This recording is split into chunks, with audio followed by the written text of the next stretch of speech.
Okay, all right. Thank you, everyone, and good morning, good afternoon. I hope you can hear me from wherever that you're connecting from. Um, it's day 4, yeah, Thursday again, and Pan-African Youth Ambassadors for Internet Governance, and we'll be kicking off today's section. We've learned about the introduction of internet governance, and we've gone to the infrastructure aspect, the setting up internet governance, the processes. Today is day 4. We're going to do so. Let's know where you're connecting from in the chat whilst we wait for others to join for some 2 minutes. So let's know which country that you are connecting from.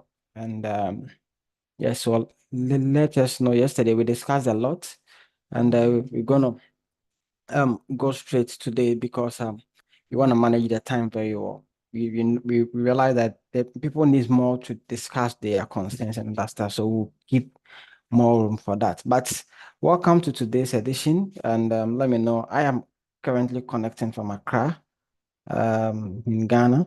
So I'm connecting from Accra in Ghana. And good afternoon, Ethiopia. Ethiopia, which part? Is Addis Ababa or where? I only know of Addis. Which other areas in Ethiopia are you connecting from? So connecting from Botswana. Botswana, which city? Okay. All right. So thank you very much. Okay. Then okay, Malawi. I've seen Malawi people are here. Then I see Ethiopia people, Zimbabwe, Nigeria. Um, Tamale. Wow. Way back from Tamale. So Namibia. I have Lusaka. Okay, that's fine. Thank you very much. So today, as you know, I have my other support facilitators here, but today we're going to talk about the aspect of internet governance. You have the legal aspect. So, uh, um, um, so the aspect of internet governance that we're going to talk about is the legal aspect. So, the legal aspect takes through about the legal implications, the economic implications of internet governance, and the legal stuff are being developed by the government, regulators, and its stakeholders, including all the civil society. They have input in there. So Saba is going to be our barrister today for the legal and economic issues of internet governance, and she's going to take us through briefly on the legal and economic issues in internet governance. And thank you for joining. And this section will be recorded and put it in the module as well. Thank you and welcome. Saba, you can pick it up from here. Thank you.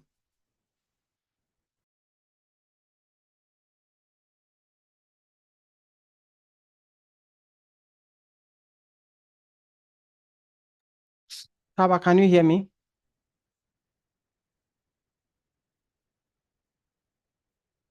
Okay, all right. So as we're gonna speak and like about the implications of internet governance, we want to let you understand that in terms of internet governance in Africa, we have as much as the legal and economic issues related to it. The legal must be the other laws and regulations that needs to be used to govern the internet in Africa. Then the economic aspect too is some of the things that we've been able to talk about. So what I'm going to do is that I'm going to talk about the legal aspect of it. Then later Saba will take you through the economic aspect of it. So we've seen that on the multi-stakeholder approach models, many the civil society don't make laws, the technical community don't make laws, and the academia, the business, they don't make laws. The government that brings laws, but all these things should be a multi-stakeholder strategy that can be used to manage the internet governance within our respective countries. Saba, let's go to the next one. Next slide, please. Okay, so as part of the legal and economic framework of the internet governance, we're going to talk about the importance of internet governance in Africa and the legal challenges that it faces. So we have to know that why is internet governance is very crucial in our African continent. various respective countries. Then we also come to what are the challenges that we face, and you will give me the challenges because you know the challenges more than everyone we know, because you are end users, you are business community, you are technical community, you are in academia, you are in civil society, you are in the government. So you know the challenges that everybody is facing. So to be considered in terms of the impact of internet governance in several parts of our society, we can talk about the economic development, the social inclusion, information access, and political engagement. When we talk about this thing, it's dive basically directly into the impact of all the internet governance related topics that we are talking about, because we have political caucus who always have to make regulation on the parliament before it pass. And it must be also a social inclusive that maybe everybody, even irrespective of the person's background or any where the person is coming from or the marginalized community that they are coming from, they must be inclusive within the internet governance process. And we must also ensure that information access within the internet space shouldn't be restricted, that let's say I'm in Ghana and someone is in Accra can access this information, but we block access for people in Tamale to access this information. This is not what the internet governance space should be. So that is why we have a legal framework that goes, and there are some challenges around it. And once we see the growth of internet and how the internet is being expanded to so many aspects, we also believe that the when we develop a very good laws and regulations within the internet, it is going to help us to do the expansion, widen up the internet's fraternity within our regions. And this is what we're going to discuss about that. What are the laws? What are so the case study will also bring us together to know that there are some laws that we must follow. There are some regulations that we must set so that nobody just start up and just run internet everywhere, which don't have the security, we don't have the mechanisms, we don't have the regulation. Saba, let's go to the next slide, please.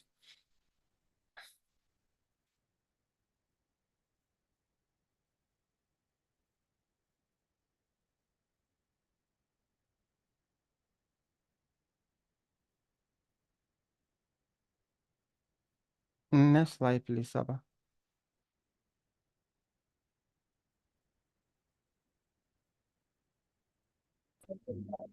Can you see my screen, Fifi?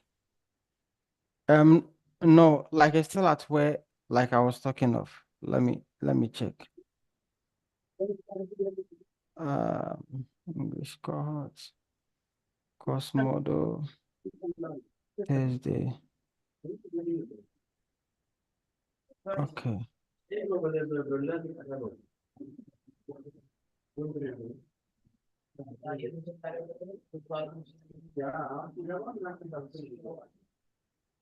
Okay.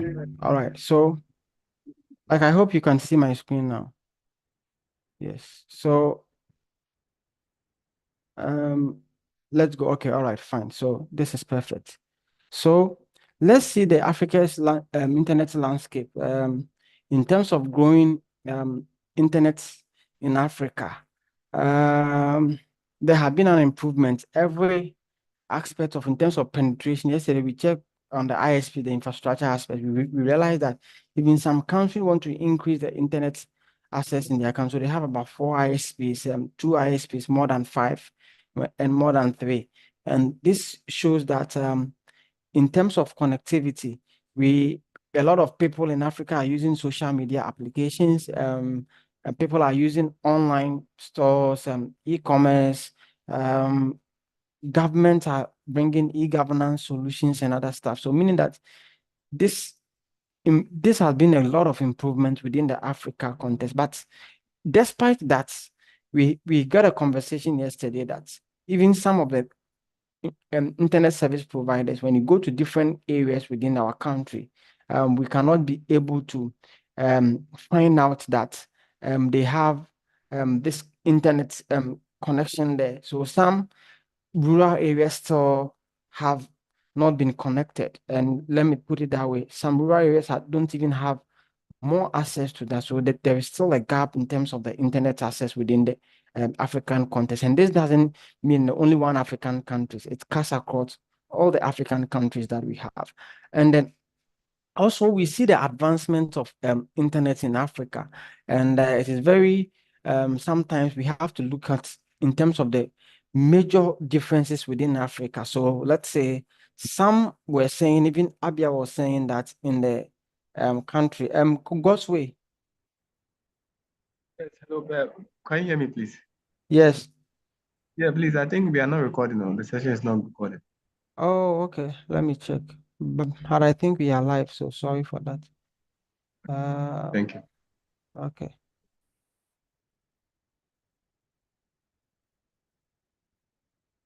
Okay, all right.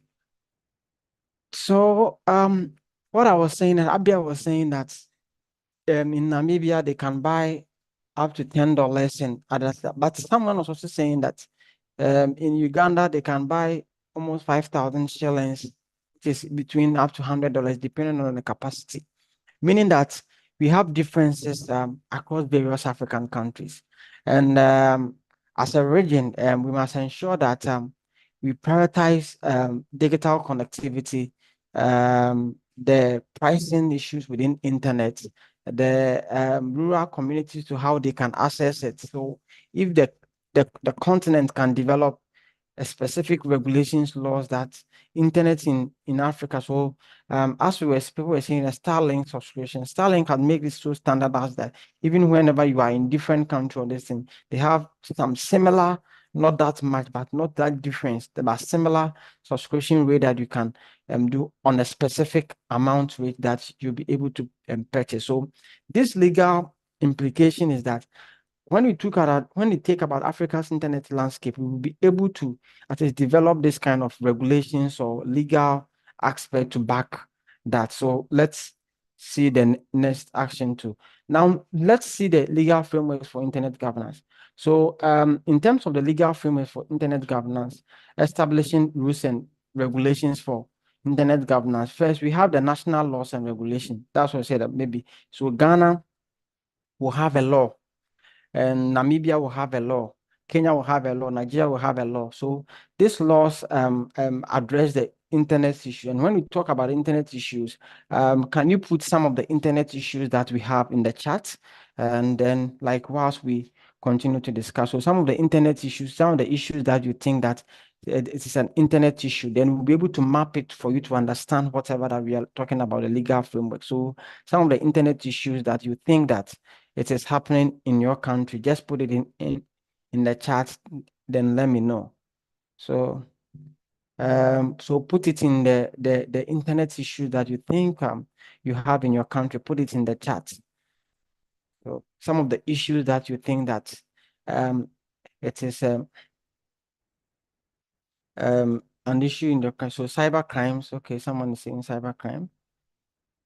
Then yeah, so someone is saying cyber crime. Then what again? How does Beatrice saying that cyber crime is in the country? Internet coverage, okay.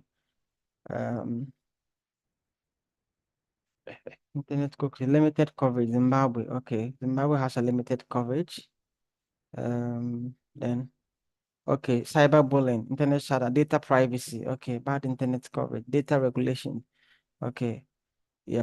So that is fine. So meaning that we know that we have all these issues. Now, let us map what these issues that you stated to what the national regulations and laws say. So these laws are being developed by the government and it passed through the parliament. And whenever these issues come as a regulations, whatever that they do is that these issues have laws which cover the area of data protection. That's what someone was saying, the data protection. We have the privacy protection.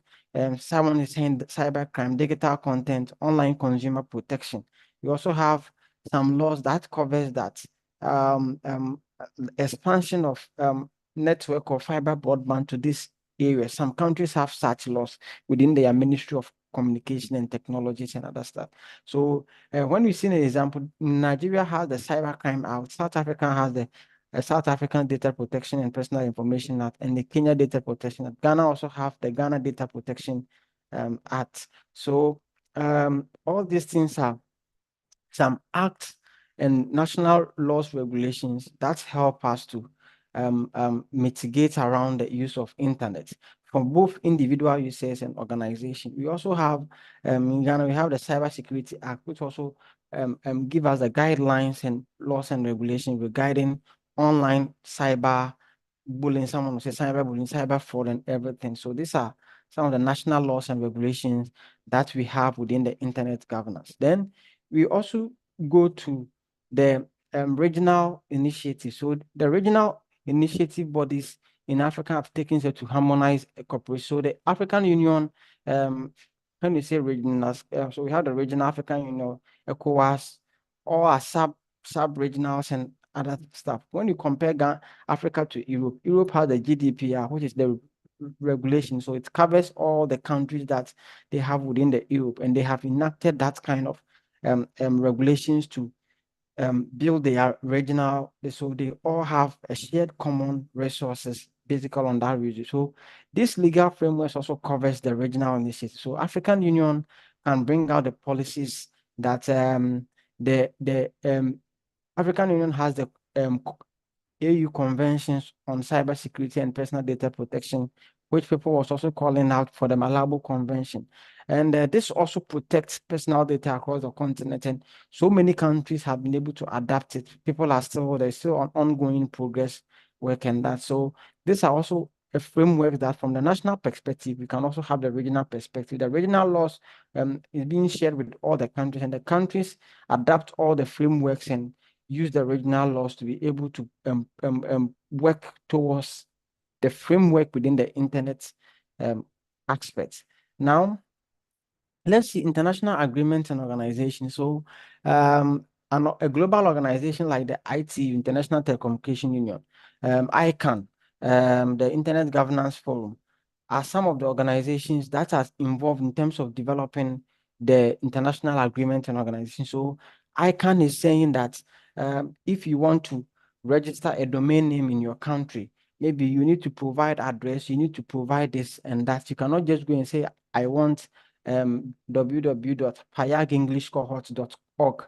No, you have to provide information that you will need your records to be done. And every country is adapting it. If you want to register, let's say .gh.ke.ng,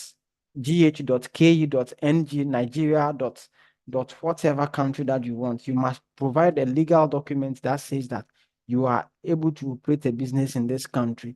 So these are international laws, international agreements that has been shared by everyone. And recently, ITU released a report of the cybersecurity index report, which shows the tiers, the tier 1 to tier 5.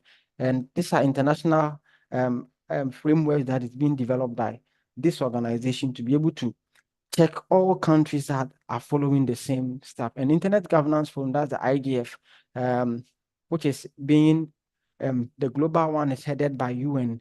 It also ensures that people come and all these conversations are brought together with government stakeholders, civil society, technical community, academia, to ensure that there is an inclusion and discussion to be able to some of the policies to be able to discuss to go further to various agencies which need to implement them. So these are the kind of international organization agreements that we're talking about when it comes to the legal frameworks of the internet governance. Then let's see some of the challenges that we see in Africa. So looking at the challenges that we see in Africa, we have this list here, but I'm going to also tell you that what other legal challenges do you think that you have in your country? So put it in the chat.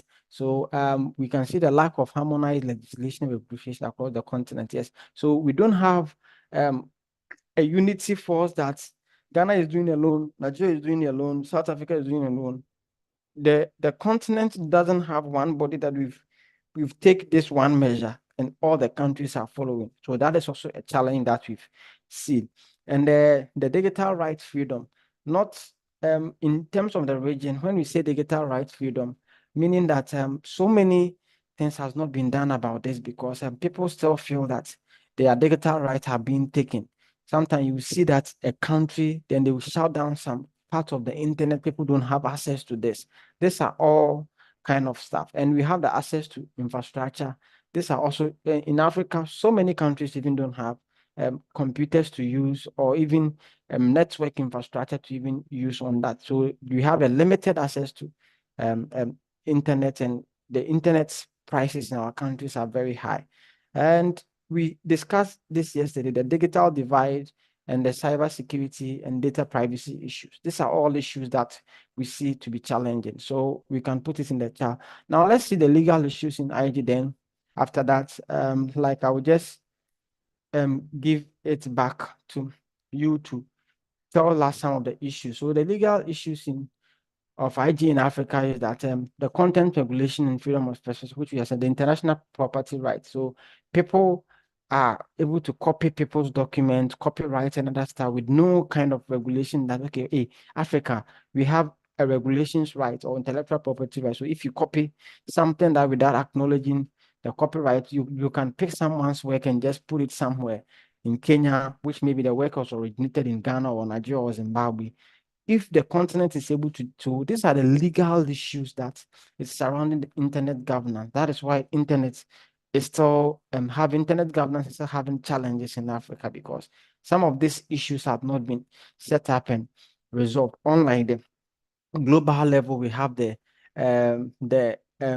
UN agency that sees in terms of intellectual properties and other stuff based on IT. You also do the telecommunication side and also do the checks and other stuff. But in Africa, what are we doing? What do we have? So these are some of the issues that is being bothered with that. But let me know some of the issues that you think that your country is facing because of the internet governance, some legal issues in that. So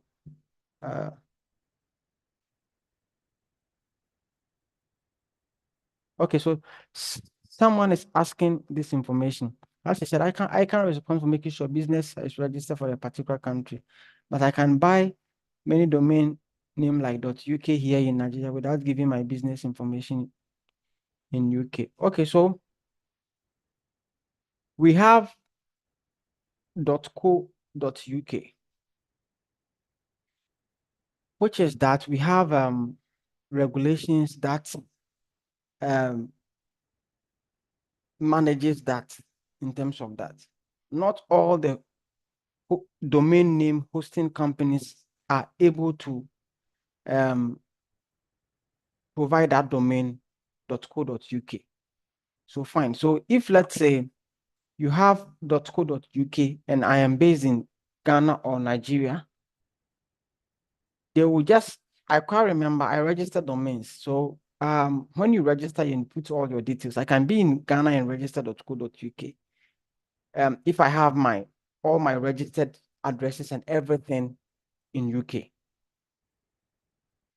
But when it comes to .gov.uk, some related domains related to government, you cannot register that one within anyway because it has to pass through process from the government side, because that is managed by the government.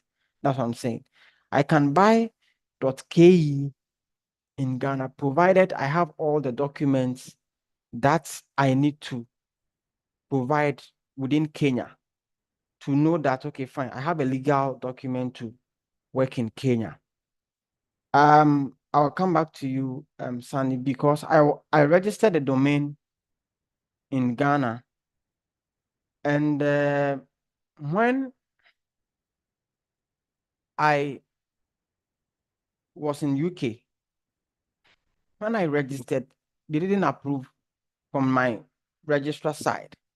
So I have to email them. They said they see the activity that I'm in UK, but why am I registering that domain in Ghana? And why am I putting information in Ghana? They need to know. So I have to explain to them and give them evidence of document before they could approve my domain to work. So domain names, regulations, and that policy regarding that, the ICANN community sets up all those domain names, and it must be followed by everywhere in the country, irrespective of the type of domain name. Either it is a top level country level domain name or any other domains. There is a regulations in that, and the regulations differs from the type of domain name. So if it is a country code domain name, it might be different, like the top level domain name .org, .com, and others. You can register .org anywhere, .com anywhere, as many as you. That's why people have a lot of websites anywhere. But when it comes to the country domain name, like dot .org.gh, .org.ng, .com.gh, you can be able to do that with a specific requirement that you need to meet before your domain can be approved. So you raise your hand. I think Yahoo Zasani. Yes, sir. Can you all hear me? Yeah, I can hear you. My name is Yahuza Hudu from Nigeria. Another question is that I keep wondering. Sometimes I will register a domain myself, and I will go to another website. Like I will go to another website and still start to buy the same domain, and they will still like afford to sell that domain to me. That means they can sell my domain that I have already bought to another person. I don't know why this contemplating. Okay. Sure. So let me explain this. There is no two domain that you can register. So let's say if I have registered a domain. Now let me explain this very clear in terms so that we understand how the domain name is work. So let's say I have like a domain name that I will be able to use in terms of let's say e-commerce. So let's say my domain name is maybe booktravel.com. Okay. As soon as I register booktravel.com today, the domain is approved.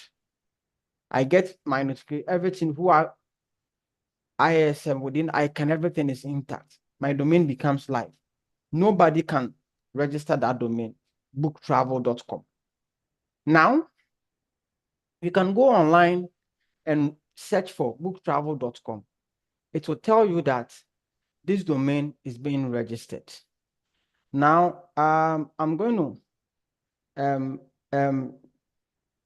demonstrate an example for you to see here, if you can see my screen. So this is what I'm going to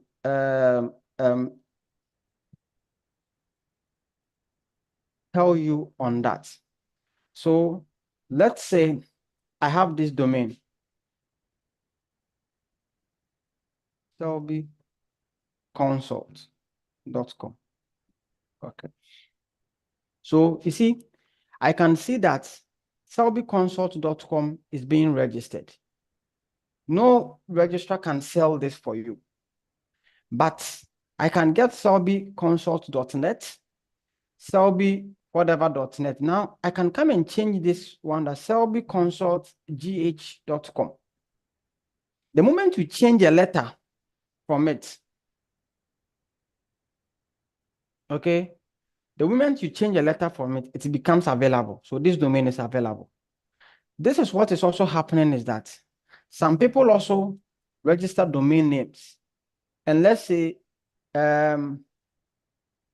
instead of this O, they make it 0. So they can do selbyconsult.com. It's available. So when you go to online, you will see that this Selby Consult, but everything is working. But no, it's not the same. Check it. Now, let's say when I go to selbyconsult.com, you will see that this website is very active here. So there is the website and everything is active. Now, when I come and change this one to O, meaning that it's available. But when I come to change it to .org, meaning that this domain name is available. Now, all the domain names are linked like in a registry data that you cannot register it twice. But I can have selbiconsult.com.gh provided this registry name that I am using is able to give .com, so you mean that these people cannot sell .com.gh or .nigeria.gh or .zambia.gh or .ke or whatsoever. So if you register the domain name, so let's say in an hour, some even take like 2 hours, 3 hours before approval comes. So let's say if I have registered domain name here, so let me search this domain name. So English Cohort. englishcohort.com. So this is, I'm trying to just let you know, okay, so I have englishcohort.com, okay. Now, let me come here to GoDaddy. Then let me say, let me search for a domain name like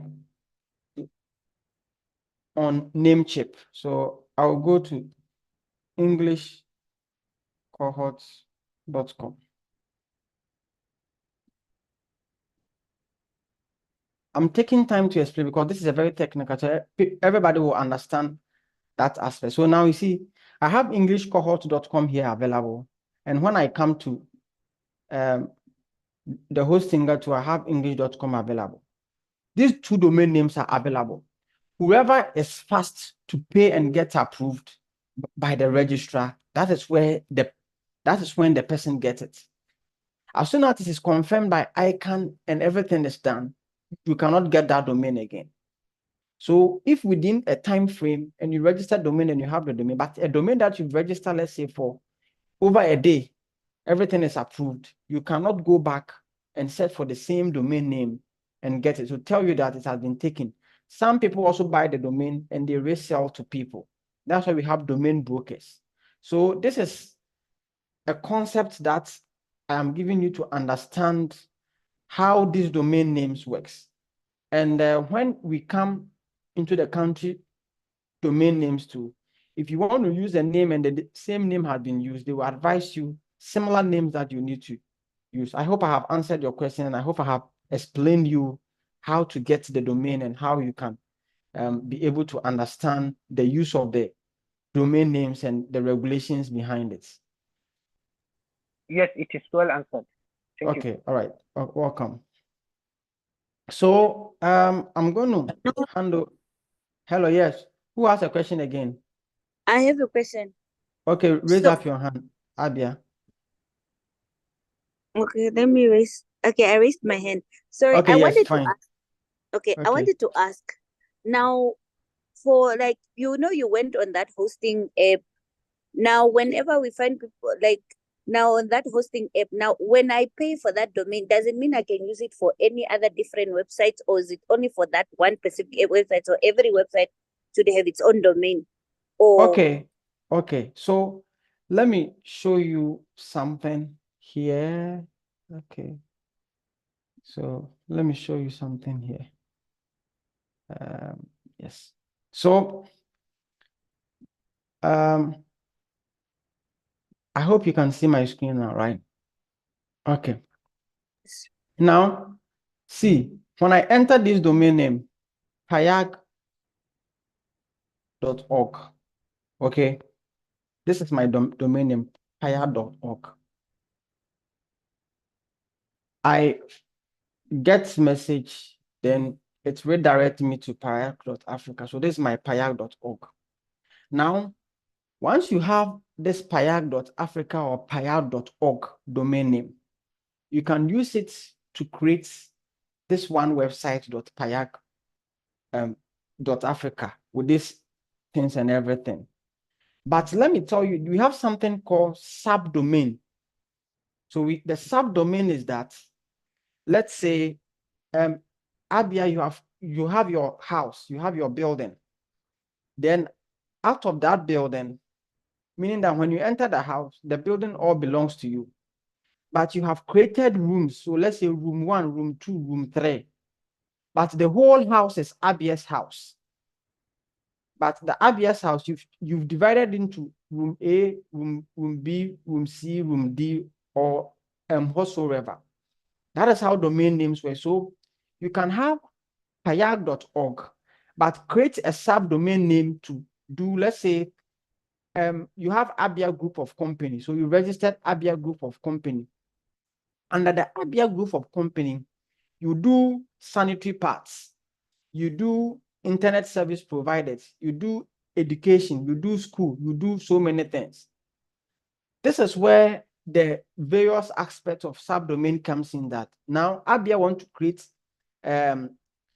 let's say, travel and tour, but Abia don't want to register abiatravelandtour.com. He want to use it as the Abia Group. So Abia can create travel.abiagroup.com, meaning that Abia is not going to buy a new domain, but Abia will use his main domain and creates a subdomain under it to do. So if you check under the Payaig website, the e-learning, you will see that we have elearning.payaig.org. We can have fellows.payaig.org, ambassadors.payaig.org. All these things are linked with Payaig. So once the Payaig domain expires, or we delete the Payaig domain from the system or anywhere, meaning that these subdomains are not going to work, because this one is a parent to the payaig.org.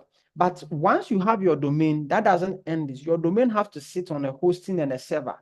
Maybe in different kind of discussion, we'll go into that, but this is a technical aspect because this is what I do every day. So I'm trying to explain it. So once you have this one, meaning that you can use it to create as many as website that you have, but your website just is linked with only one domain name.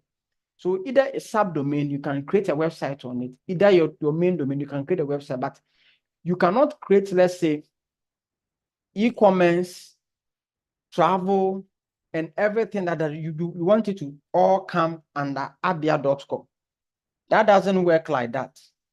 That doesn't work like that, but you can create one website and have a pages which can show your travel, which can show, but if you want to have different domain, subdomain names on all the companies have to have different entities and different links, meaning that when using one domain, you can create subdomains to put all those information there, or you can go and register individual company domain online. I hope I have answered you, Claire. Yes. Thank you very much. And I didn't know that the domains are very cheap. Here we are being charged. Somebody's charging us a domain for $50 or $150 apparently for just a year, and every year again you must be. Oh my goodness. Yes. So that is, it depends on the type of domain. .org is different from .com.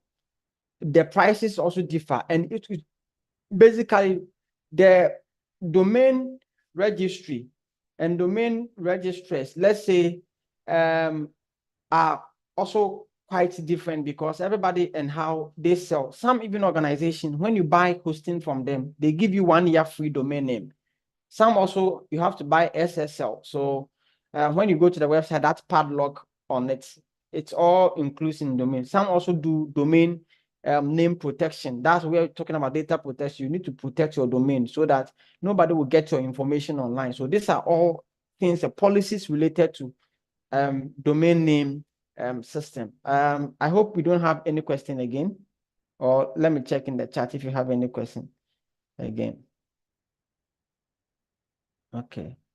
So I've seen inadequate facility platform training people policy regulation. Okay, so check the screen. Okay. So what again? Do we have any like, okay, so like I think someone sent an evidence of selviconsole.com is taken. So that's that. So if they are see that we still might be able to get this, okay, fine. So you see, this is such that it is not guaranteed. They will come and talk to the person who registered. Okay, fine, we can get it. But every domain has a secret key. So let me show my screen and explain this to you very well. So let me share this screen. So you see this screen that I have shared. Now, this means that he said that Selby Consult is taken. We might be able to. There is a clause here. We might be able to. This is a broker service fee, £119. So if the broker comes, okay, fine. That's what I said, that I can buy selbyconsult.com, which I'm not using. But I know that someone will come and use it. So let's say a company like Starlink. And when I realized that Starlink is coming, then I went to register starlink.com. Now Starlink needs it. So this broker will come and tell me that they'll be able to get your information and reach out to you that you register for this domain. Now we want it. Are you selling it? Okay, fine. I'm selling it $1,000. Okay, fine. Then make payment. Let me release the secret key for you. So there is a trading within even the domain name. So here, this is a broker will come and contact you and chat with you. Meanwhile, you need this domain, so you can add to the cart and pay. If the broker is able to negotiate with the person who have registered and get the domain back for you. But if it is your own domain, meaning that you are not going to sell it, so when the broker comes, it will still return back because you are not going to sell it because you are using it for your website. So this is true. Either you want to release the domain to them, but they can't register this because the domain already exists. That's why it's saying that it is taken. But there is a way that some people go further because people can have domain name that they are selling. They are no more in business, but someone is using the name and they can sell it. So this is how it happens. So if you have your domain name registered, make sure that you don't let the domain expire because some people will be monitoring. So when it's expired, immediately it's expired, people will just go and register it. But if it hasn't expired and you still hold it and you still have more time to renew, nobody can take that domain name. That is that. So I will hand over to Saba. Saba, are you going to share your screen? Or No, please share yours, Fifi. okay. Let me share mine. So Saba is going to take us through the how do you call it? The economic implications of internet governance. So as we said that both the legal have a way, we also have the economic way. Now let's see how the economic issues of internet governance is popping. Then we will just go to our discussion for today. All right, Saba. Thank you, Fifi, for explaining about the legal aspects of internet governance in Africa. Now, yes, I will go through some of the economic issues of internet governance in Africa. Well, we all know that the internet is not just a tool for a communication, right? It's like a core driver for an economic growth of the Africa region as well as each of the countries. We do have currently challenges. First of all, there is a lack of resources. And this is specifically lack of the financial and human resources. So, many governments struggle to allocate sufficient funds for the digital infrastructure, which impedes like an access to area level internet services. So, for example, think about how can business innovate if they don't have access to necessary technology, right? And secondly, we do have like the infrastructure issues. Alongside the financial one, there is also an inadequate infrastructure that poses a significant barriers. So as we all know, basic connectivity, internet connectivity is like non-existence. So this is not an individual, but also it hampers a broader economic development as a country level and as a regional level. And digital divide is also another basic concern, and because there is a significant gap between the urban as well as the rural areas regarding access to the internet. For example, cities may have high-speed internet in rural communities, they may not have that much internet. It may be slow or, unreliable connections. So this will result in the limitations for opportunities such as education, job creation, or access to information, and so on. So yeah, when we come to this first, multi-stakeholder participation is very important in these challenges because there need to be a collaboration among various stakeholders, the government, the private, the civil society, international organizations. They do play a very significant role on this. So they have a vital role in creating a more inclusive as well as equitable internet landscape in Africa as well as in each of these countries. So next slide, Fifi. Yes. And the other issues is a digital divide. You all know what the digital divide means, right? It refers to it's a gap between those individuals who have an easy access to the internet and the digital technologies and those who do not have that easy access to the digital technologies as well as the internet. So many people in Africa, they live below the poverty line. Then this is making difficult for them to afford the internet access. So without these affordable options, the entire community are left behind. It's very hard. So this lack of access limits educational opportunities, as I have said earlier. It also restricts participation in the global digital economy.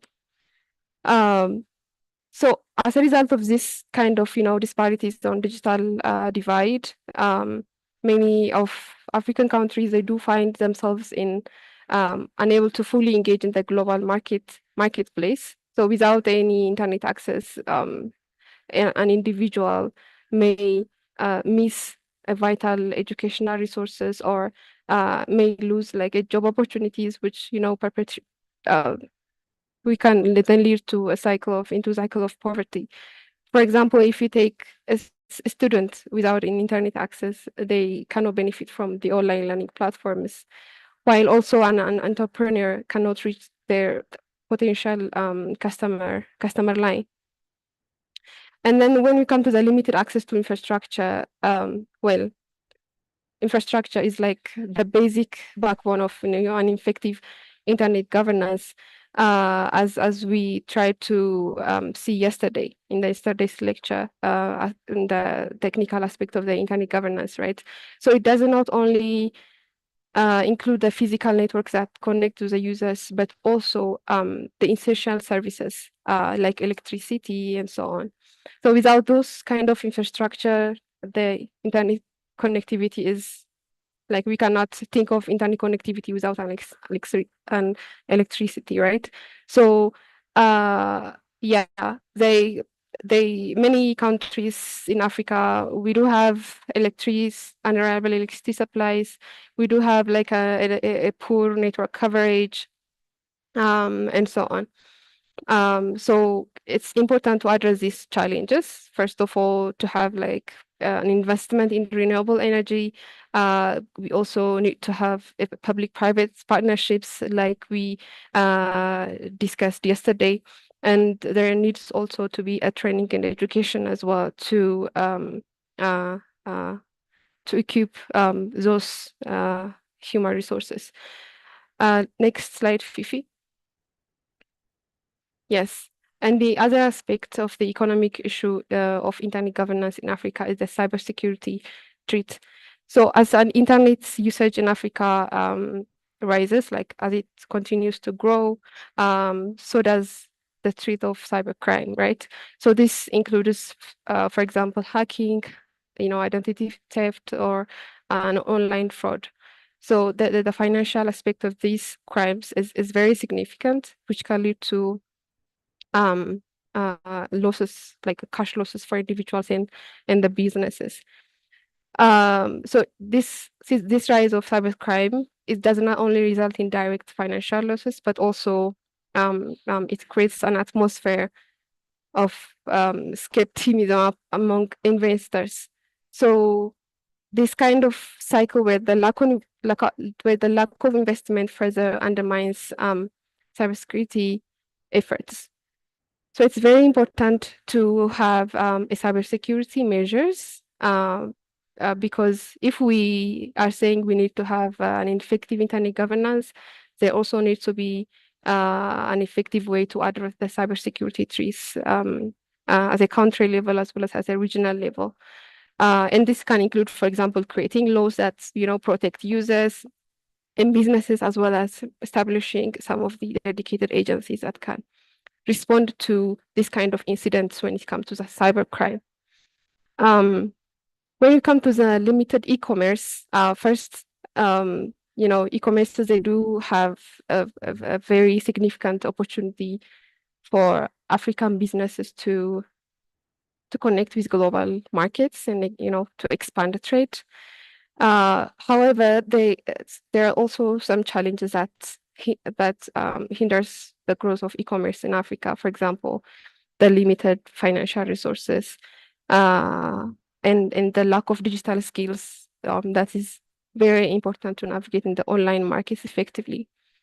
And then the legal frameworks can also pose obstacles. Sometimes, we have a complex regulations and high taxes, inefficient customer protection laws can sometimes deter businesses from establishing an online experience.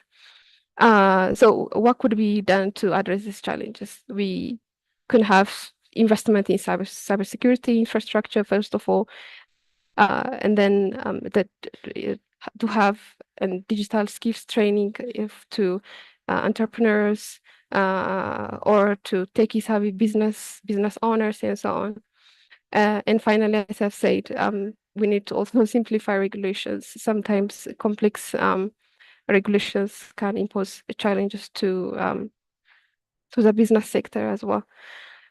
Before we go to the next slide, I would like to ask you all if you can tell me what could be, some of the comprehensive approaches that countries and regional organizations must emphasize to effectively solve the legal and economic difficulties related to the internet governance, particularly in Africa.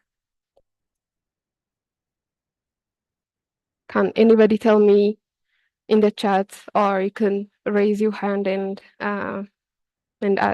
answer?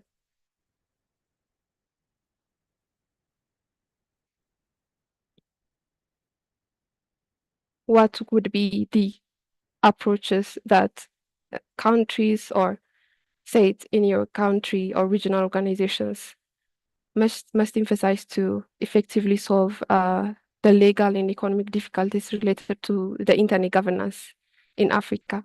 Or it can be, what could be the measures to be taken by your government or organizations? Yes, blessed, great. Yes, hello, Sabah. Huh? So Hello, I blessed. think by taking measures for economic challenges that face the internet governance in Africa, and I think the government should accept more investment from the private sector in terms of internet infrastructure, because we have seen a case in Kenya where Safaricom tried to block the entrance of Starlink into Kenya. And I think this is a case for many African countries. The government takes partnership with some telecom giants, and then when other foreign investors want to invest in the economy and improve the infrastructure in the country, there is a lot of bureaucratic processes and sometimes they get locked out. So I think should accept more investment. Thank you very much, Blessed, for highlighting that. Okay, I see some answers in the chat as well. Daniel is saying more infrastructure investments, such as increasing number of MNOs and IXPs. Mishek says increasing internet service providers. Fasina is saying capacity building and awareness. Yes, this is very important. Yahuza is saying review and reshape policies. Omolosho is saying infrastructure deficit must be strengthened. Public Wi-Fi hotspots. Okay. Political stability, legal reform, decentralizations, collaborations across all sectors is key. Hence, government needs to enhance collaboration. Absolutely. Technological advancements, especially in rural areas. Yes, absolutely. I think this relates more to the digital divide. Zaituni, thank you for that. Can we go to the next slide, Fifi? Yes. So, encouraging multi-stakeholder participation is very important in achieving an effective internet governance. This is very, very important. And you have all tried to state about the importance of collaboration. So to ensure a well-bounded and inclusive strategy that takes into consideration of multiple viewpoints and interests, it's important to involve all stakeholders, including the government, the civil society organizations, the private sector, and the technical specialists in decision-making process. This is very important. So countries and regional organizations must emphasize a comprehensive approach to effectively solve the legal and economic difficulties related to internet governance in Africa. First, harmonizing regulatory frameworks, increasing capacity building activities, fostering international cooperation, and prioritizing the digital inclusion are all components of this. These are the very, very important approaches that needs to be taken in order to have an effective internet governance in Africa. So these policies are very important for ensuring that the continents of the Africans' digital future to be inclusive and also to be safe. So furthermore, considerable expenditures in, as you have said, infrastructure, in the cybersecurity, as well as in the regulatory frameworks are also required to address the economic issues and promote the growth of the community. Yes. Yeah, I think that's all for today. If there is no questions, perhaps we can go ahead to the breakout room discussion, Fifi. So breakout rooms will be allocated to the various aspects of you'll be assigned automatically. So today, like, we will not have the chance to choose because we still want to have fair ideas of different perspectives from the breakout room. So under the legal aspect of internet governance module 4, we're going to have this as a discussion. And let me share my screen here so that you can see what we are discussing today. So it's about the regulations in how do you call it in terms of internet governance and economics issues. So this is about Nigeria data protection and the digital economy, navigation, legal and economic challenge. So we've seen that Africa has the largest economy and the most populous country is Nigeria, which we know Nigeria is big and Nigeria is popular, every time. And however, its rapid digital growth comes increasing concerns of data protection, privacy laws, and economic impact on internet regulation. So this country has been at the forefront of grappling with legal and economic issues in the internet governance, and which we know that Twitter in previous had some issues with that. And we see that following the instruction of Nigerian data protection in 2019 and subsequent regulatory actions, the legal issue is that the Nigerian data protection regulation has to ensure that personal data is processed transparently and securely. So it's aligned with a global standard like the GDPR, and also it set a requirement for data controllers and cross-border data transfers. Now, the economic issue also comes to say that as Nigeria is expanding and growing rapidly, the fintech center is increasing reliance on e-commerce. However, recent government actions, such as Twitter ban in 2021, highlighted tensions between economic growth and regulatory controls. The ban justified national security concerns, had significant economics repercussions. And so according to the report of the ban in Nigeria, which was estimated to have about $250 per hour, impacting businesses and startups. Now, this is our discussion. Balancing data protection and economic growth.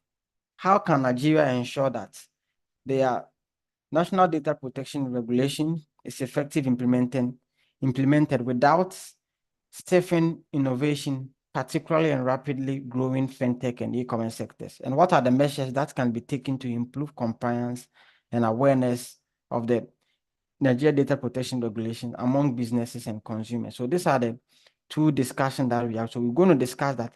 How can Nigeria ensure that their data protection regulation is effectively implemented without stifling innovation within the country, and also what measures can be taken to improve compliance and awareness in there. So this is talking about Nigeria data protection and the privacy protection. How can it be effectively implemented without not shrinking so many aspects of their innovation? And what are the measures that can help also the businesses or data control processes to be compliant? So this is the aspect that we're gonna have discussed today, and we'll be more than happy to move you into the room. So we can start and we'll come back to give our feedback on that. Thank you very much.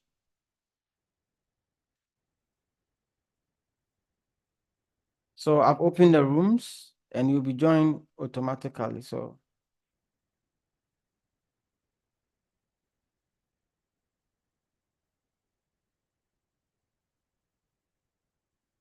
the beta can go to government.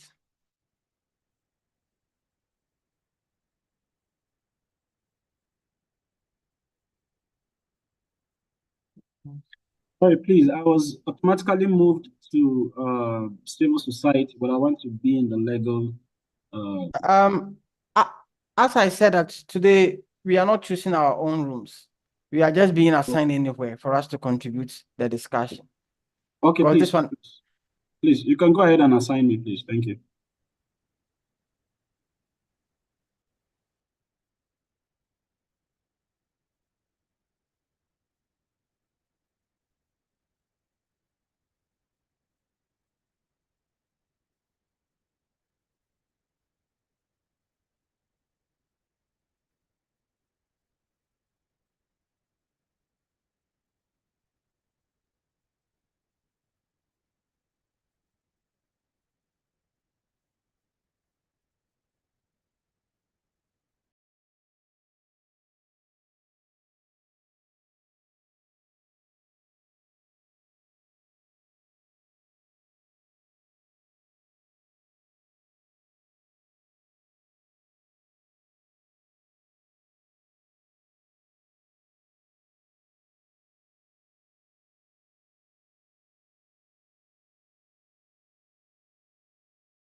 I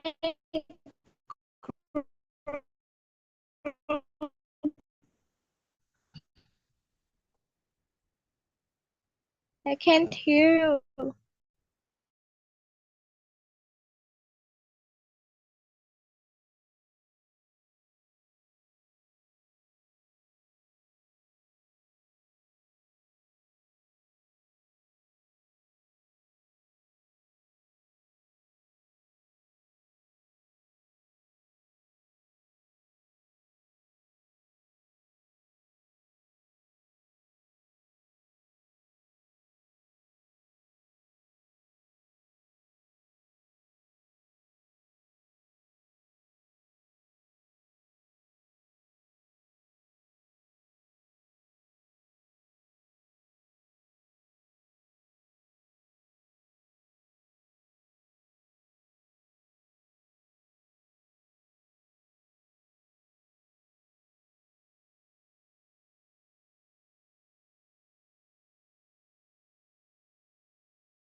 All right. Thank you very much, everyone, and welcome. I think we will all come back automatically. So yeah.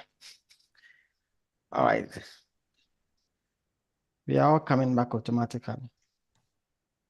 So yeah, we're connecting back, we're connecting back, we're connecting back. We're connecting back. Okay, that's fine. Thank you very much for a very wonderful discussions in the various group.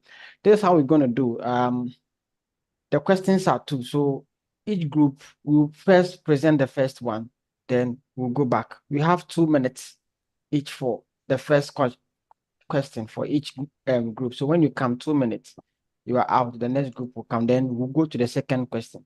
So that is how like we're going to go. So how about do you want to take the first one, That if the people moderate the first one, then we can go. So if you are doing the like the first question, let me share my screen for you to see. Okay. So if you are doing the first section, let me know, then I can you raise up your hand if you are speaking for the first one. So the first question, which is saying that how can Nigeria ensure that it national data protection regulation is effectively implemented? So looking at Nigeria, how can the NDPR be implemented effectively? So we take the perspective from academia, civil society, government, technical community, business, private sector, and that, and government as well. So, Saba, do you want to moderate this one? Or? Yes, Fifi. Okay, Yeah, all right. I see Blessed has raised his hand. Okay, Blessed, which stakeholder group are you in? I am in the academia group. Okay, so academia. Go ahead, please. So we It's discussed some specifically points. for the first question. All right. Yes, the first question.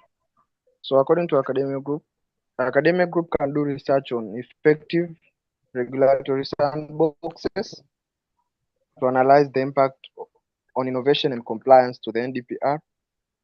Also, the academia group can conduct studies on how tied compliance affects different business sizes and sectors, because there are different business classes that are affected by the same laws. So the academia can also design and offer training programs or workshops to help businesses understand the NDPR, and also collaborate with regulators to create educational resources for startups and SMEs, small and medium enterprise businesses. Also, the academia can do research on automated tools that can simplify the NDPR's compliance, and partner with tech innovators to explore artificial intelligence and machine learning compliance solutions. Another point is public and private dialogue and partnerships. Academia can act as a bridge between regulators and businesses, since we offer a safe ground for research insights on industry needs. Support industry self-regulation efforts with academic research, best practices, and also the last is innovation-friendly policies and the enforcement of educational focus. So the 2 minutes. Thank you, Blessed, for that contribution. Ephraim, please tell us your stakeholder groups. Yeah, and then you have the floor. Thank you, Saba. So I'm representing the government stakeholder group. Okay. Can I proceed? Yes, please go ahead. Okay, so with regards to the government, as I think yesterday I represented the government, today also I'm also representing the government. I need to enter into governance. So with regards to what the government can do, one, I'm going to talk of four key areas. One is streamlined regulatory processes. So government can focus on creating a balanced regulatory framework that would support compliance, but this compliance is more flexible and business friendly. So we are looking at a transparent process that is quite simplified in terms of data protection, and it's also towards those sectors. So if you're talking about fintech, you're talking about e-commerce, you're talking about AI and all that. So, and also this innovation should also ensure data privacy as well. So as we are also looking at streamlining all these things, we also need to ensure that most of these innovations or most of these initiatives or these innovations are having that compliance bit as well. The next thing is a proactive engagement with the tech startup. So we can look at, so basically we are looking at collaborations here, partnership. So the government could also establish collaborative mechanism that could also help to also engage these tech startups, the fintechs and all that. And also, we can also look at consultations and feedback sessions from all those people, because if you're having conversations with them, that also helps us also refine the policies and also speak or fast track the policies so that it's being implemented as soon as possible. So if you have also these discussions as well, it also helps to also refine these policies so that we can, it provides that room for innovation while we're also maintaining the security and privacy bit as well, because that's, we cannot get let go of. The next thing is the sandbox environment. So we can offer a regulatory sandbox for the fintechs to also test their products as well. And then the last thing is flexible compliance framework. We can also leverage upon compliance framework so that we can get a lot of people coming on board to also show their innovations and all that, and also allow the SMEs to also innovate freely. Thank you. Okay. Thank you. Thank you very much for that contribution, Ephraim. I see Fasina. Hello, can you hear me? Yes, we can hear you. Representing the technical committee, technical community. So the first thing is talk about privacy by design. So with the technical community can encourage businesses, especially startups, to integrate privacy by design principles into their system. So that way of making sure that data protection measures are built into their infrastructure. We also spoke about regulatory sandbox. With the government spoke about that. We can help them build regulatory sandbox where the developers and the government can work together. Government will be monitoring the compliance nature of startup, and the startup will be building their website. We also spoke about capacity building. We can strengthen people and train people on cybersecurity, data protection, and management. We can also simplify things for people. Technical community are technical and seem difficult, so we can simplify things by making it for them to understand and how to use those things. We also said compliance toolkits for these startups or fintech and e-commerce sectors. We can develop tools for them to use for toolkits and templates they can use to make sure they're compliant with. Okay, all right. Bye-bye.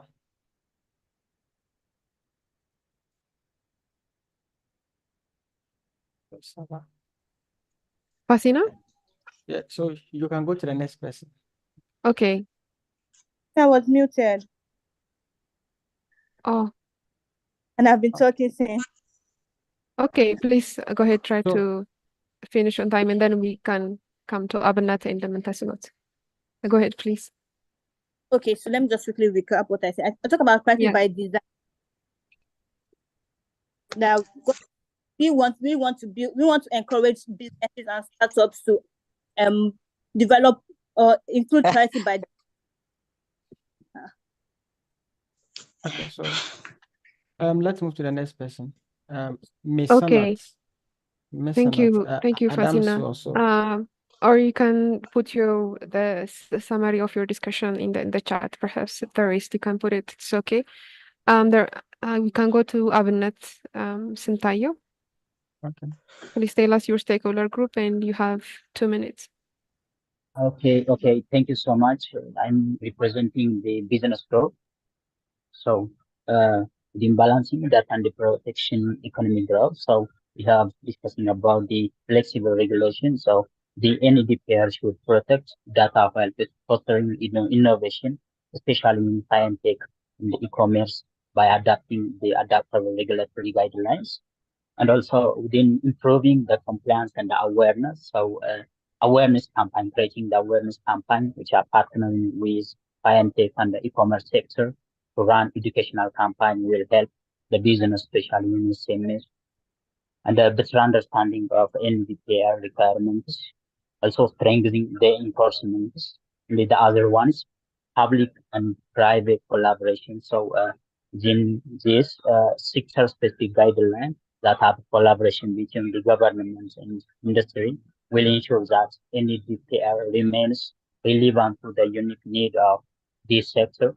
And the other is DPO capacity building. So training data protection officer, DPO in fintech and the e-commerce will improve compliance and the implementation for data protection privacy. So I conclude that a flexible collaborative approach to the energy pair combined with targeting awareness campaign and strong enforcement will protect consumer data without stopping innovation, supporting the Nigerian digital economy, which are built on that. So thank you so much.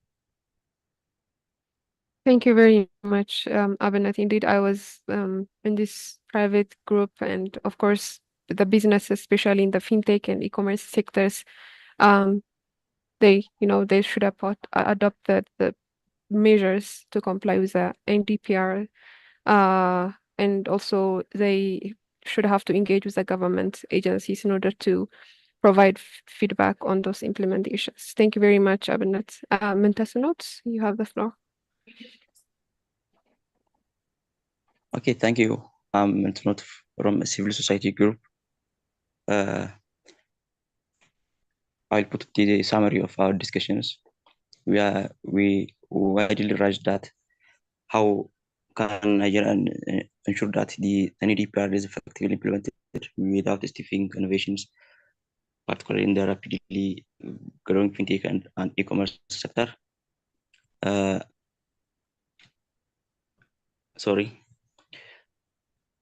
Thank you.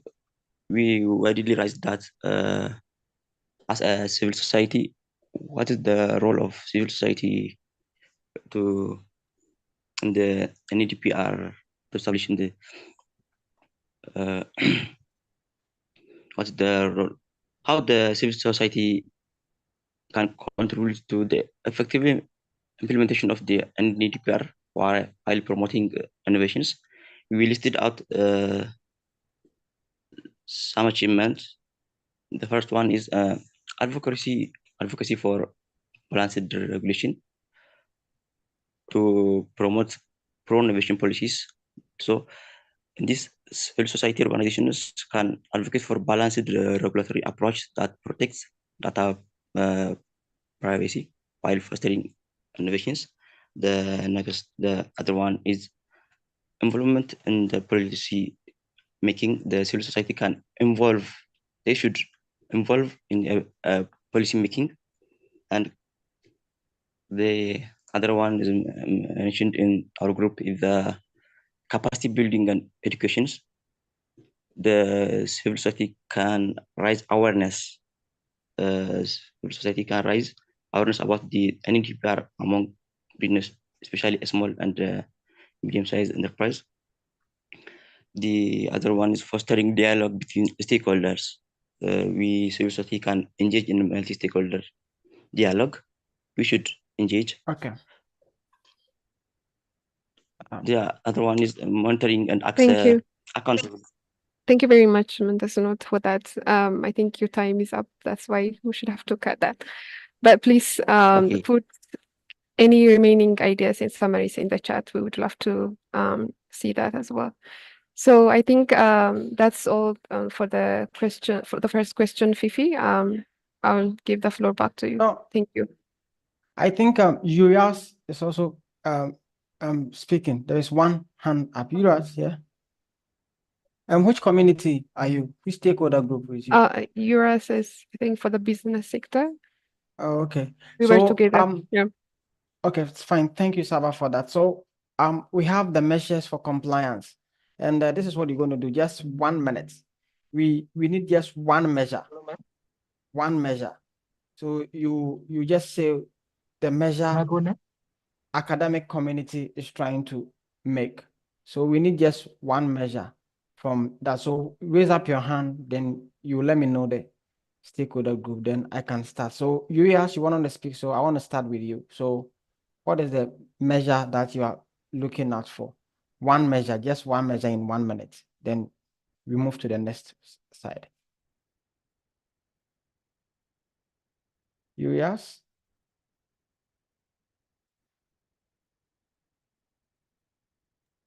Urias, can you hear us? Okay, so then let me start with Ephraim. Ephraim, government side, what measure are you speaking up? What measure to be able to make sure that there is a compliance within like the business people, because the business sector or the other stakeholders within that side that needs to be regulated to be compliant. What measure do you think that as a government stakeholder group you can do to help in terms of the privacy protection of the people in Nigeria? Yeah, so one of the measures I can talk about here that is key, it's partnership with the private sector. So public private partnership. So this really helps to also advocate. So we are advocating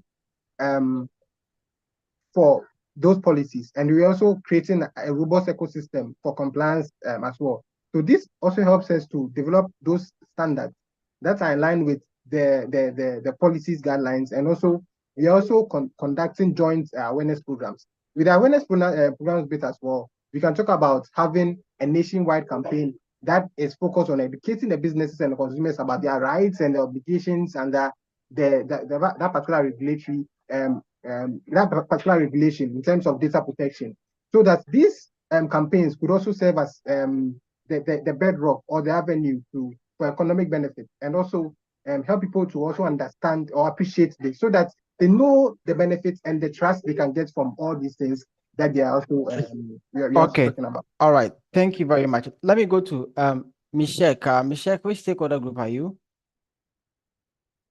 The technical group.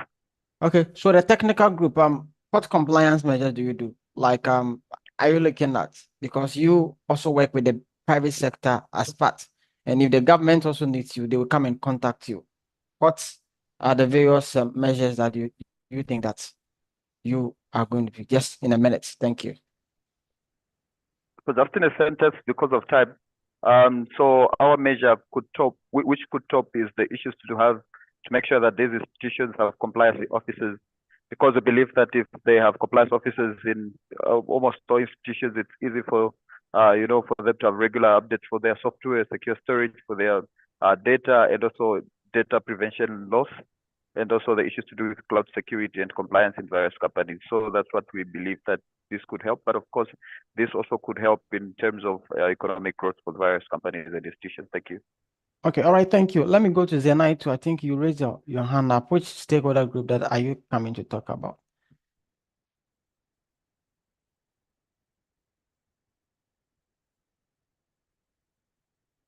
Okay. Okay, all right. So like we are not getting anything, but this is the question. Just okay. I have Al Hassan Haruna. Then you speak. Then after that, we just go. All right. So I'm coming to talk about the academia group. Okay, academia. Yeah. Yes. Yeah. So the Nigerian Academy can improve the compliance and awareness of the NDPR among the business and consumers by conducting research. They can undertake studies, impact of the NDPR, and publish findings and make it accessible so that everybody can have access to it. And they can also include case study highlighting best practices and compliance challenges. Thank you. All right, thank you very much. So this is a question that someone was asking, and maybe I can get two people to justify this in there. So the person is saying that, fine, government says that we should be compliant, so we have to register for data protection. Then we get a certified from such as an entity or a data control or data processor. Fine, we have understood as a private sector. We also think that like the civil society think that even though the private sector can register for data protection, they still not be compliance. And this is the two.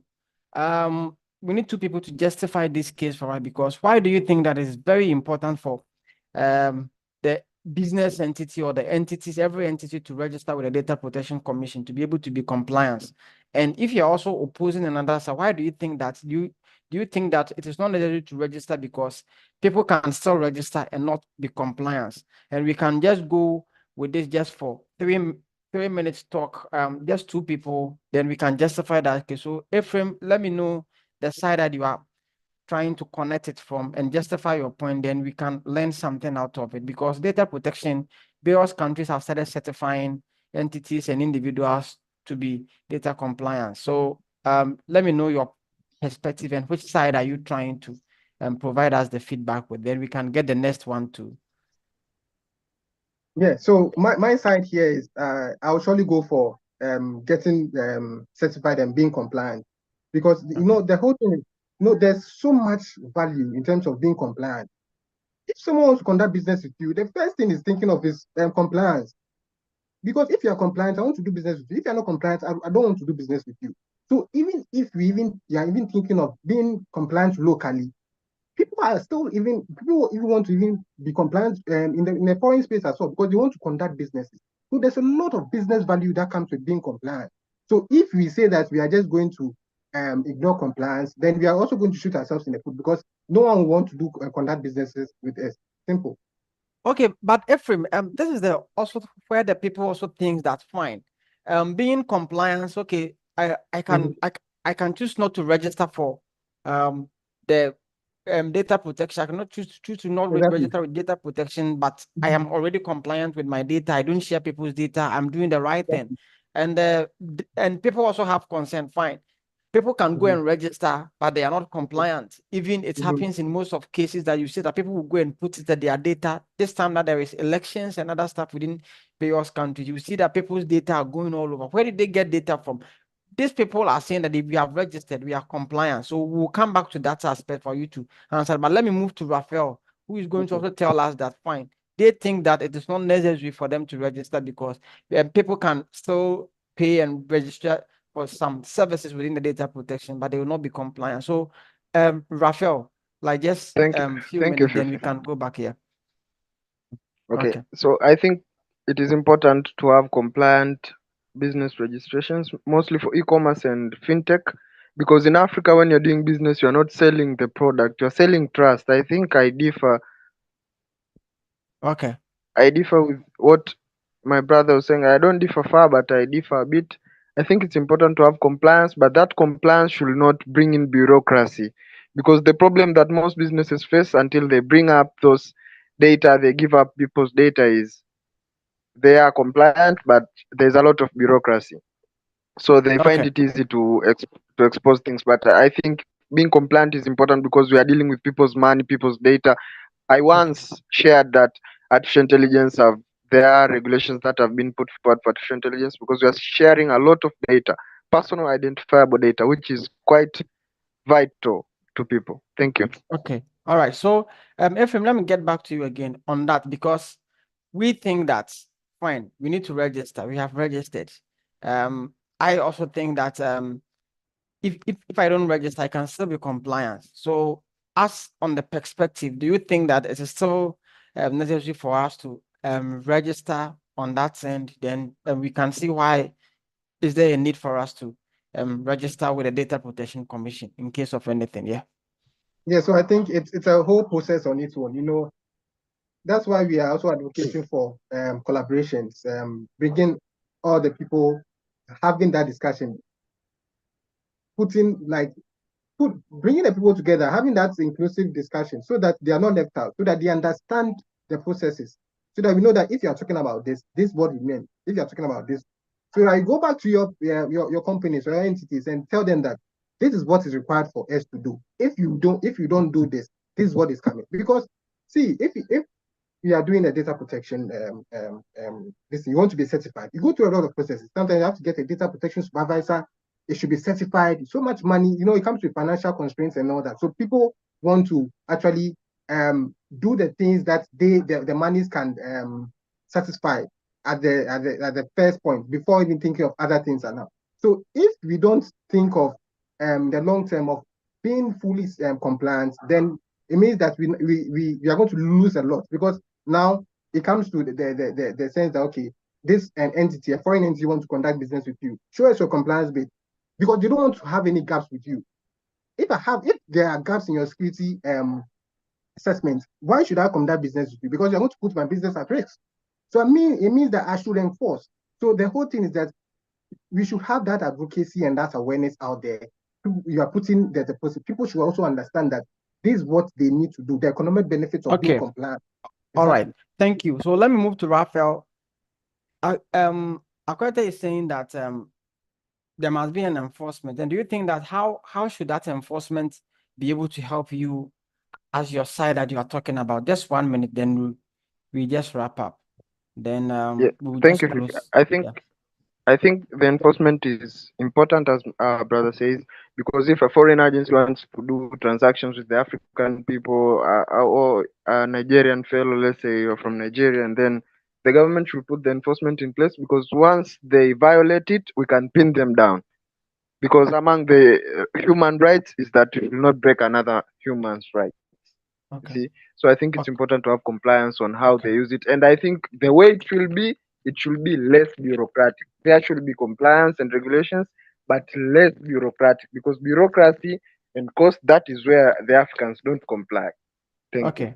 All right. Thank you very much. And that's so on the perspective, trying to get it. But what maybe I will also add is that the government must be fair when it comes to this kind of regulations.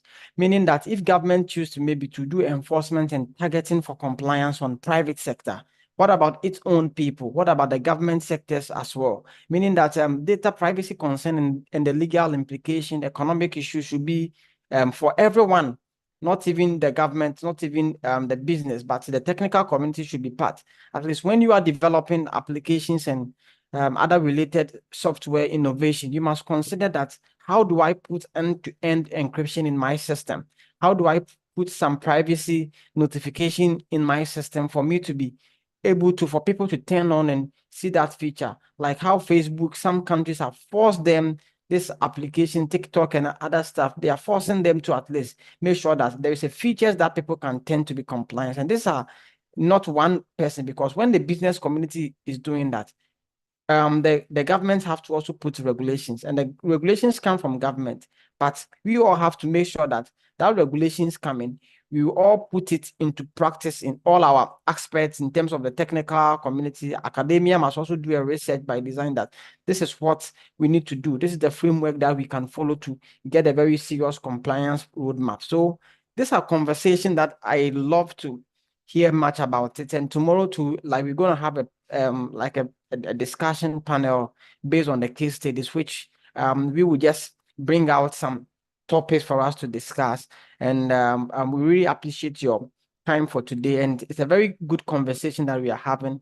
And you see that like Payaig training is more flexible, that you have the content, but we try to bring discussion for us to understand the content. That's why we don't spend much time reading the slides to you. You have the slides, but we try to bring the practical aspect of it. How, when we face that problems, how can we solve? And today people are learning a lot of things, because even some people even didn't know how the domain name and everything was. And Saba has also taken us into the economic implications of it, meaning that even aside the legal side, there's an economic implication. If your country is not growing in terms of the economy, you need this kind of framework and legal compliance to be able to grow. As someone is saying that you transact business from outside, you have a privacy consent issue. There's no regulatory framework on that. So thank you all very much for joining today. Saba, do you have anything? If you don't have anything, there is no assignment. We only have quizzes for module 1, 2, and 3. So today you will not have any quiz. Tomorrow you will not have any quiz. But at the end, maybe we'll just look at, there will be a learning report. Maybe that one will be sent later, but you also get notification when you are done everything, maybe from October 1st going, that you'll be getting your certificate in your emails and all. But tomorrow too, we'll have the final section, and we'll have soaring around to grace the occasion. And we really appreciate your time. Saba, do you have anything to say? Or No, Fifi. okay, all right. I just want to say thank you all for your Yeah. participation. As Fifi said, hope you got some ideas. on the legal and economic issues of internet governance in Africa. And yeah, thank you very Yeah, much. so there will be a discussion that we can discuss about domain names in the group chat, and you can contribute to that. We'll be very happy to assist you. I hope there is no question, and we can just end it exactly 2 minutes to 2. We will always want to be on our time. So thank you very much for joining today's section, and you can smile for a very great picture here. Let me see, someone put something in the chat. And oh, okay. Yuya, we called you several times. Can you just 1 minute? Can you tell whatever that you wanted to say? Because we were giving you the chance, but Yeah, you were not I talking. had internet issues, so I will just contribute tomorrow. Okay, all right, sure. Thank you very much. So, like, just put up a smile. Put up a smile. Put up a smile. Put up a smile. Let me see your face and put up a smile. The little people, put up a smile. I want to see the video. Just put your smile, then we can just do that. Put up a smile, put up a smile. Okay, smile, smile, smile again, smile. Okay, all right. A very small video. Okay, all right. Thank you very much, and hope to see you tomorrow. There will be a question in the group chat online. We can comment about it. It's about domain name, and to be a case study in Namibia. So, let's try to have that discussion today and see what we can learn from people as well. Thank you. Thank you all. Ciao. Ciao. Bye. Thank you. Yeah, thank you, Kuti. Thank you, Sabah. Bye. Goodbye.